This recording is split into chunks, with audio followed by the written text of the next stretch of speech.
Appreciate it. Hi, everybody. Give me 3 seconds. We're going to start the Keith, make sure it doesn't yap for too long alarm. Give me a second. Hey.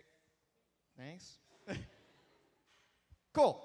All right, a quick background of this topic. This is actually the first talk, like the topic of this talk, truth, is the first talk that I ever gave at the Vine. And I remember, this is a funny story, I remember standing in my kitchen. And I'm in the kitchen talking to the microwave like a madman. And it's this super serious talk, right? Where I'm talking about how, like, without truth, it's blah, blah, blah, blah, blah, right?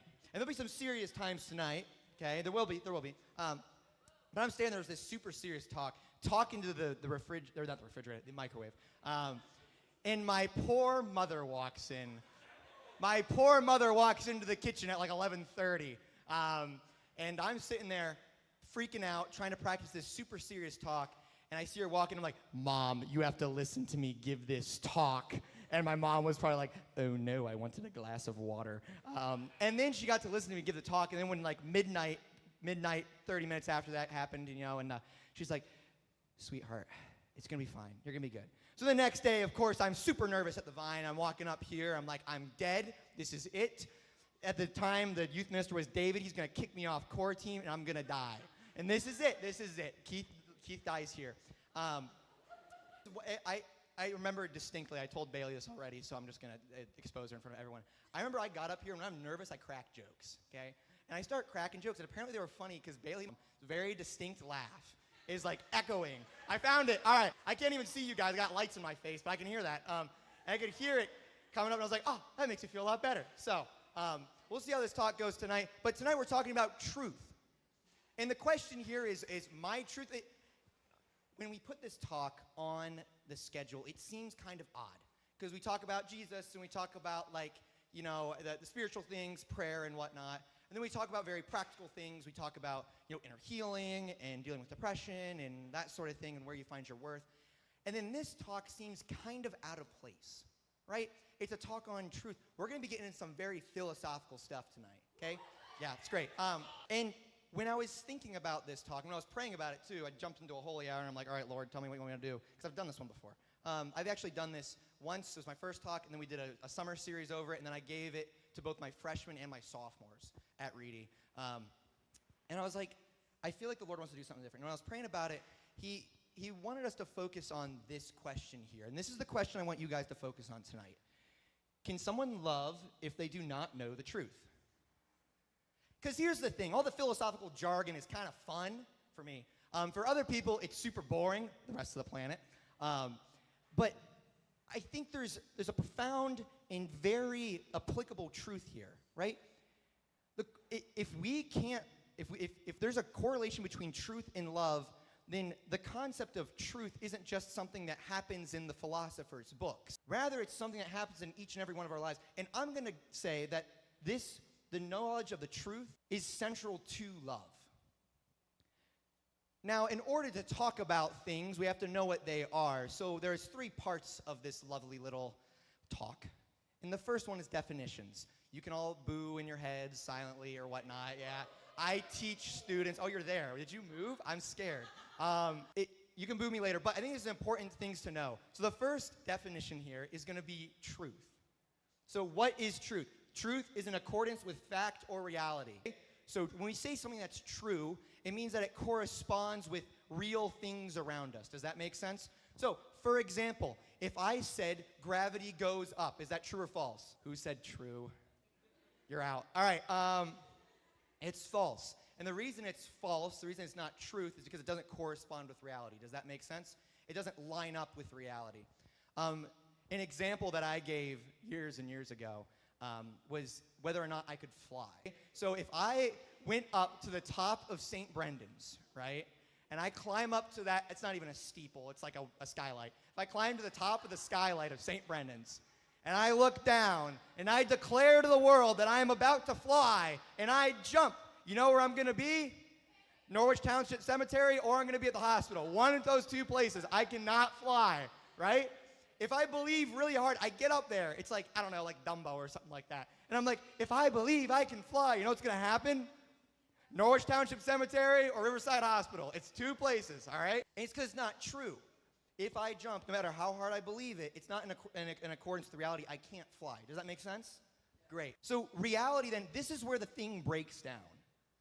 I'm sure you guys have heard people talk about my truth or your truth, or this idea that there's somehow multiple truths. Has anyone ever heard someone be like, well, it's my truth that X, Y, or Z? Has anyone ever heard that phrase before? Like, it's my truth. Anyone been on TikTok for more than 16 seconds? Or like, I don't know, like self-help Instagram. It's probably on there too. The reason that people talk about this, like my truth versus your truth, right, is because there's this fundamental breakdown that we've had in the concept of reality. So for years and years and years, most people believed this concept of reality, that reality is everything that exists outside of us, right? We're in reality or walking around in reality, and we see things, right? Like I can barely see all your faces because I've got like 300 gajillion lumens in my face right now, but you're out there, right? So you're all in reality, I'm in reality, we interact with reality, like this is here, I'm knocking on it, right? And reality has rules outside of us, like gravity, like physics and whatnot. In the middle of the 19th and then into the 20th century, there was this shift in the concept of reality. There was then this idea that reality wasn't everything that exists, but rather everything that you experience. And this shift that started in the universities of Germany and then France ended up infecting, I would argue, most of culture. And the consequences of it aren't just some kind of like, you know, oh, we agree to disagree sort of thing, you know. No, there's some fundamental issues here. Let me give you an idea. The concept of reality that I would be arguing for, it would be objective reality. Objective reality means that there's objects outside of you, they don't change based on your preference, right? So the chair is always going to be metal, no matter if you wish it was made of wood, right? Does that make sense? It's outside of your personal preferences. So in objective reality, what happens is there's reality, and then you experience reality. Does that make sense? So you interact with reality, you walk around, you breathe things, you get, I don't know, Joshua threw saran wrap at me, you get saran wrap thrown at you, right? So things happen in reality, right? And then you experience them, and you can make either true statements or false statements about it. So in this concept of reality, Keith goes up to the fake steeple of St. Brendan's, says he's going to jump. He's had some deluded idea of what reality is, and he falls because he's made a false statement about reality. So in this, reality is outside of us. But this new twist that's happened only in the past about 150 years says that there's these things that happen that we can't really know. They're just random stuff, whatever it is. And then there's you. And based on those experiences, based on what you see, you get to determine your reality, and then you get to determine your truth. There's a fundamental flipping of where we're placed in this chart. If you look at the charts up here, in the first one, reality, the objective reality dictates true and false. But in the second chart, this new way of thinking, we dictate reality, or so the philosophy goes. This second one's called subjective reality. So subjective, it's subjective to you. So we have subjective and objective. Ready? You're going to say it back to me. This one is? Objective. And this one is? Subjective. One more time. This is? Objective. This is? Subjective. All right. And you can see the difference when people talk about these different concepts. Most people aren't really reading like high-level philosophy. Most people aren't. But our culture has so been bathed in subjective reality that our speech has started to reflect it. When we read Scripture, which has a pretty fundamental basis in objective reality, we see that there's this thing above us, and whether we like it or not, we have to interact with it and do something about it, right?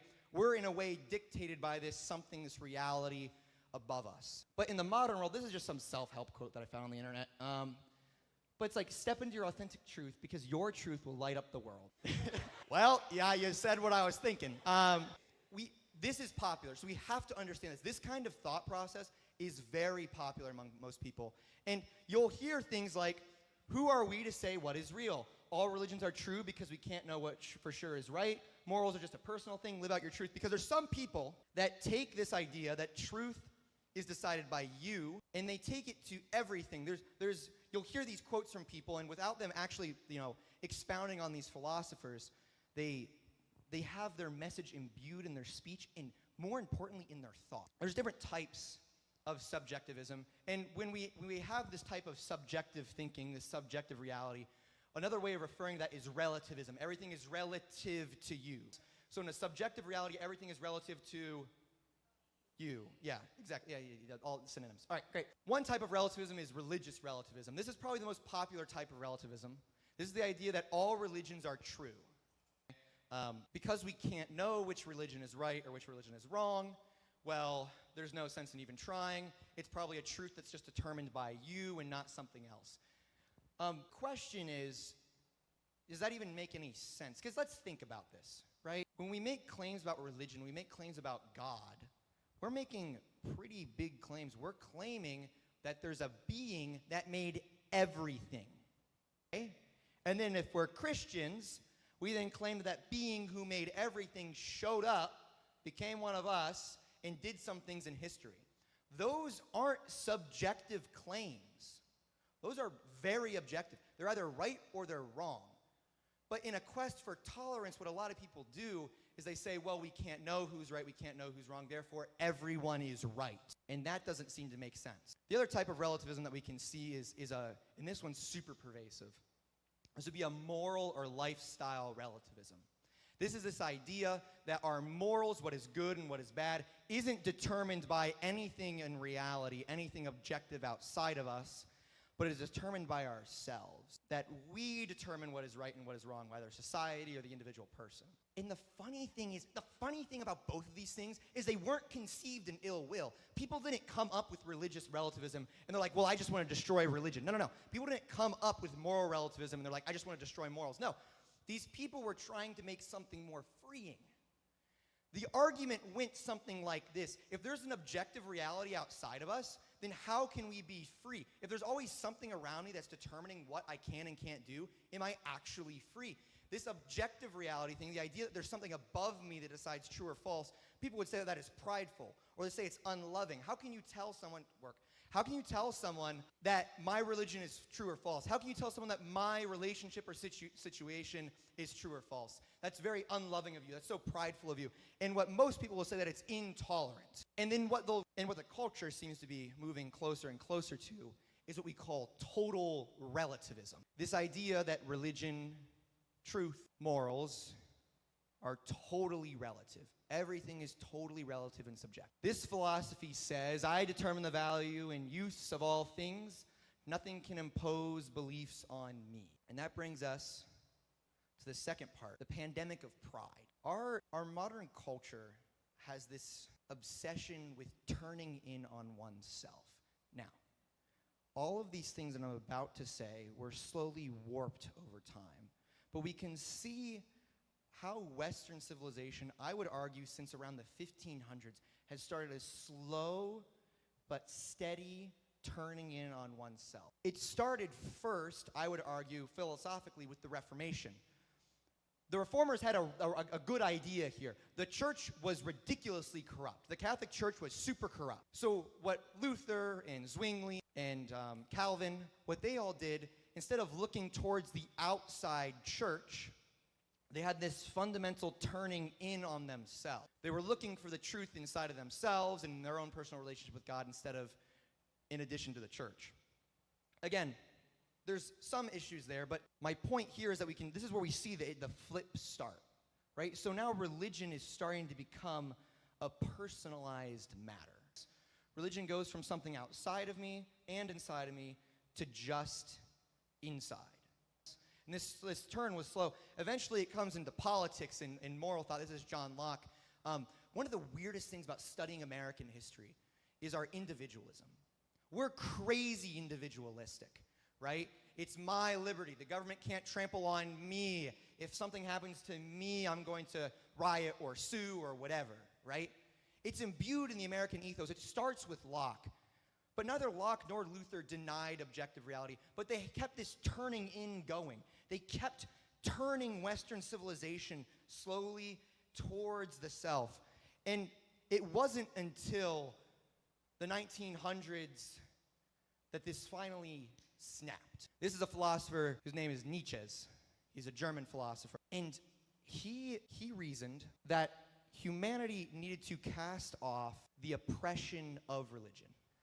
the oppression of the outside world. He saw what the reformers started and then the Enlightenment thinkers started, this fundamental turning in on oneself. And he said, well, if we can't trust anything out there, then all we should trust is in here. The only thing we should trust is ourselves. The only truth we should live is our own truth. He came up with this idea of the Übermensch, translated from German into English as the superior man or the Superman. This was this idea of a man, and it sounds funny because when we hear Superman, we think like a man in tights jumping around and fighting people, which I think is much more fun than this. No, the Übermensch, the superior man, was the man who determined everything for himself. He was superior because he was over society. He didn't let society or religion or reality determine to him what was true or false. He was over it all. By his own strength, he conquered. And when we hear this, we get this idea that this doesn't sound too bad. And the reason we get this idea that this doesn't sound too bad is it's pretty darn close to something we know. All of this stuff, okay, this rejection of reality is built on some true things. It is true that when Nietzsche is talking about the Übermensch, he has this idea that man can do anything that he wants, that man can create perfect society, that man can create the perfect life for himself. And it's true that in a way, man can do all things. We read in Scripture that I can do all things in Christ who strengthens me. But when Nietzsche's formulated it, he said that I can just do all things in strength. Those self-help messages that we read online or in books or in the popular culture, that if you just live out your truth, your reality, if you just believe in yourself just a little bit more, then you're going to succeed. It's based in a warping of what Christ gave us. And again, this sounds enticing. It doesn't sound, the idea that you could make your own life perfect by your own strength. But it doesn't work. I think anyone who's been alive on this planet for more than like 16 seconds, right, can realize that this doesn't work. Because when we try to make things perfect on our own, when we embrace our pride and think, it's just me, I can make it to the end. I can make myself perfect. I can make my life perfect. I can make my situation perfect if I just try a little harder. The problem we run into is our brokenness. We are fallen. And if you look through the testimony of history, we can see that when man tries to do things on his own, he fails. And I don't have to go into a historical spiel. I can just put it on the life of a high schooler. You, or you might know other people who have tried to do all these things by their own strength. If I just believe in myself a little bit more, everything will be great. But it doesn't work, because this is what happens. When we try to determine things on our own, when we worship our own pride, knowingly or unknowingly, when we put ourselves above the truth, we make ourselves gods. And we're really bad at being God. What ends up happening is when we try to believe in ourselves just a little bit more, we put ourselves above the truth, we realize that we don't have the strength to do it. We start to fall, we start to fail. We realize that if we keep relying on ourselves just a little bit more, if we give just a little bit more effort, we can't seem to make it. And then when we realize that we don't have the strength to do it, we realize that we can't actually do all the things. We can do some things, but not many of them, right? So we go from being able to do everything in strength. If we just become that superior man, we just put ourselves above everything else. We just worship our pride, and we try and we try and try. And what ends up happening is we can't do all things. And then once we realize that, once we do that, the next thing that happens is we realize we can't do anything very well. And we start this fast spiral down and down and down. And as we start to idolize our pride and idolize ourselves more and more and more, it can take one of two forms. It can end in one of two ways. The first way is that we tag onto our pride indefinitely. We keep worshiping ourselves, and we fool ourselves into thinking that we're actually doing okay. We keep hurting the people around us or ourselves in this vapid quest, in this attempt to perfect ourselves. That's the first thing we can do. We can start this spiral of sin where we try to justify our actions through violence and to ourselves and to others. Or the other thing happens. This is a quote from G.K. Chesterton, who's a very sassy British man. He says this of the man who only believes in himself, who puts himself above everything else, who makes himself his own truth. He says, when this kindly world all around the man has been blackened out like a lie.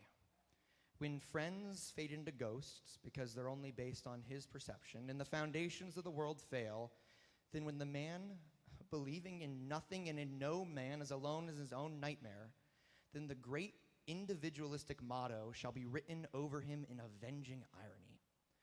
The stars will be only dots in the blackness of his own brain. His mother's face will be only a sketch from his own insane pencil on the walls of his cell.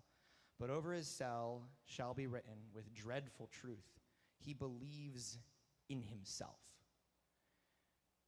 The funny thing is that what the world promises from this kind of philosophy, what the world promises from putting ourselves above reality is freedom, but it can't deliver. In the end, we go from I can do all things in strength, I can do all things on my own, to I can't do anything. And we either end up gone or we end up without our souls. Which gets back to the first question we talked about.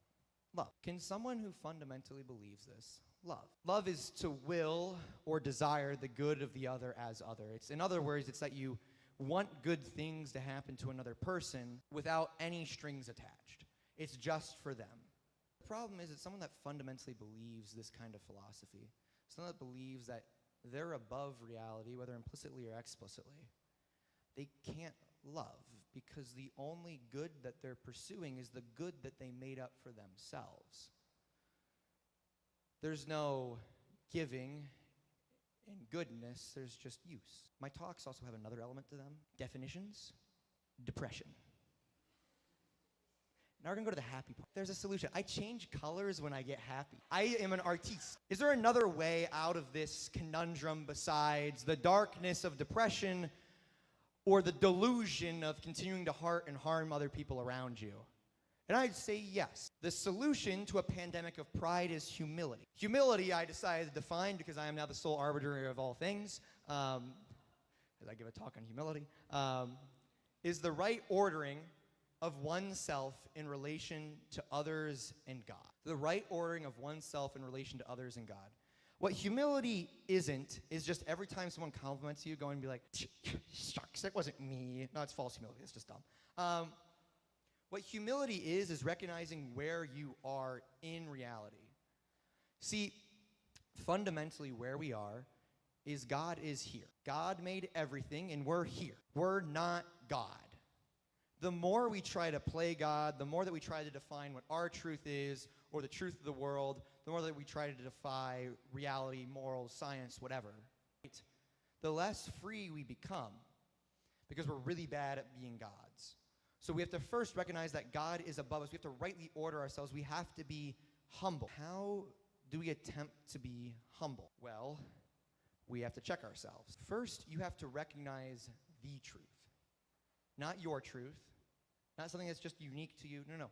The truth that encompasses you and everyone else around you. That's the truth you have to recognize first. The second thing you have to recognize is who you are. In my depressing part of this talk, I talked about how we're fallen. And that's right. We are all fallen beyond what we can even think. Our ancestors sinned and walked out of paradise, and we've been beholden to the consequences of that for forever. But there's something else that's true about you. You're made in the image and likeness of God. You're not a god. You're made in the image and likeness of him. Which means while you're also fallen, you're more good than anything beyond your wildest dreams. The creator who made you, the arbiter of reality himself, adopted you to bear his image and likeness from here and beyond the grave. We have to hold those two things in tension with each other. We're fallen, but we're good. We're fallen, but we're good. And you also have to recognize where you are. In relativism, you could be walking from here to Timbuktu, and as long as you believe that you're already there, then you are. But there's this fundamental lie. If I walk from here to California and in the middle of the great American desert, I'm like, well, I'm actually in California. I'm going to stop here. You know what's going to happen? I'm going to get like heat stroke or something, right? We have to recognize where we are in the spiritual life and where we are interiorly ourselves. And the reason this is so important, and I'm going to close on this, the reason that this is so important is because relativism, this idea that we're above truth, prevents a belief in God. And if you had talked to Keith 5 years ago about this subject, he would have said that you could probably argue someone successfully into believing that, there's no such thing as your truth. There's just the truth made by God, right? And there's all these great arguments, and if you just lock in and just debate them to death, then you'll win. Anyway. But the issue is that doesn't work. The issue is that the way to instill humility isn't to beat other people down, but is to live it. Humility doesn't come from us. It comes from Him. Our God humbled Himself on a cross and died for our sins. What we need to do is pray for that humility, and then when we talk to others who believe that with their truth, they can succeed, they can win, they can perfect themselves. They can see how we live our lives. And hopefully, maybe we can reach our hand in and pull them out of that spiral. Because fundamentally, we aren't the truth. Christ is the way, the truth, and the life. He is our God, not us. And that fact shouldn't be debilitating. It's liberating. It shows us where we are and who we are.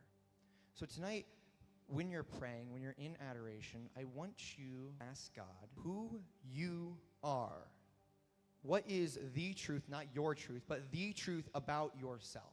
And I promise you that the truth given to you, the truth from God, is better than anything else that you could fathom.